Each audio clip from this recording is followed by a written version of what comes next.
اهل زحمت ناحیه وش دستور و هدایت‌های پیشوای معظم ملت را اوید استفاده ثمرانک آب و زمین و از هر قطعه آن گرفتن دو سه حاصل پیشه خود نموده از زمین‌های نزد حولگی و خوجگی‌های یوریاسوم که با آنها وابسته شده است پرثمر استفاده می‌برند. جامعه شهرک زرنیسار در ناحیه یکی از جامعه‌های کلانترین محسوب یافته. ساکنان این دهات در کشت و پرورش زراعت‌های کشاورزی از قبیل پامیدور، بادرنگ، قلفینه، کارتوشکا و دیگر نوع زراعت‌های کشاورزی تجربه بایغانی داشته. همه سالا اولین شده بازارهای داخل و بیرون کشور را با سبزیجات بروقتی تامین نموده بیشتر آن را به صادرات روانه می‌سازند. بنابر اطلاع مسئولین جامعه مذکور ساکنان دهات دارای 900 هکتار زمین کورم آبی بوده هر قطعه آن را ثمرانک و عاقلانه استفاده می‌برند. بیشتر کشت سبزیجات بروقتی و دیگر نوع زراعت‌ها را برآورده در نتیجه محنت اهلانه حاصلی بلند به دست آورده نه تنها احتیاجات عائله بلکه در فراوانی بازار استعمالی کشور سهم ارزنده دارند. عائله ضعیفا دارای 15 سوتیک زمین نزد حولگی بوده در 6 گرمخانه موسمی کشت سبزیجات بروقتی پامیدور و بادرنگ و کبودی را برآورده عین حال نشونمای خوب داشته در هر یک گرمخانه هر یک نهال غرق حاصل بوده انتظاری آن دارند که حاصل خوب به دست بیارند.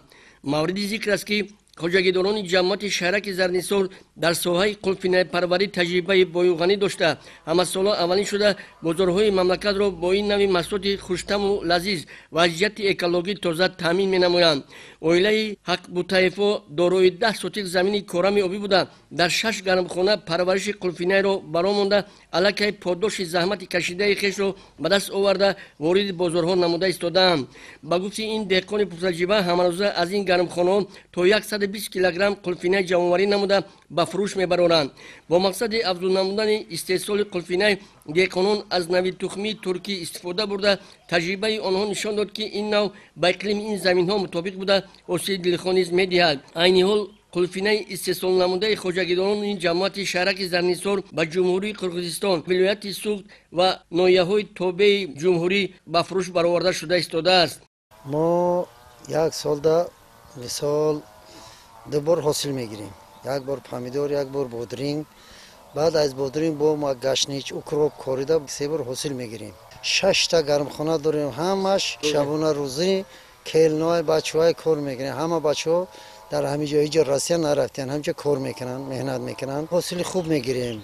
انا زندگیمون پشت همه برده ایستیم همینجا یافته خورده ایستیم با زایدچه با بازار میبریم درآمد هم میگیریم و درآمد نقد میگیریم از 30-40 هزار زایده انا درآمد میگیریم میرسم با یک سال ذخیره میکنیم از مثل کرچکا میکاریم خلنفور تیزک میکاریم خلاصه که زمینه ثمرانه عاقلانه استفاده میبریم. تحلیل و مشاهده نشان داد که در جامعه مذکور ساکنان دهات حرکت زمین نزد حولگی و خوجگی‌های یوریاسان را موافق مطلب استفاده برده پیوسته کوشش نموده ایستادند که از زراعت‌های کشت کرده شدهشان حاصل دلخواه به دست بیارند. عین حال در جامعه مذکور جمع‌آوری بادرنگ قلفینه با مرام ادامه داشته نه تنها برای احتیاجات عائله خویش بلکه بیشتری آن را به فروش و صادرات روانه نموده از حساب درآمد به دست آورده سطح اقتصادی زندگی خویش را بلند می‌بردارند. همه این دستاوردها از تنظیم آرامی کشور و رو به زمین آوردن اهل زحمت دلالت می‌دهد.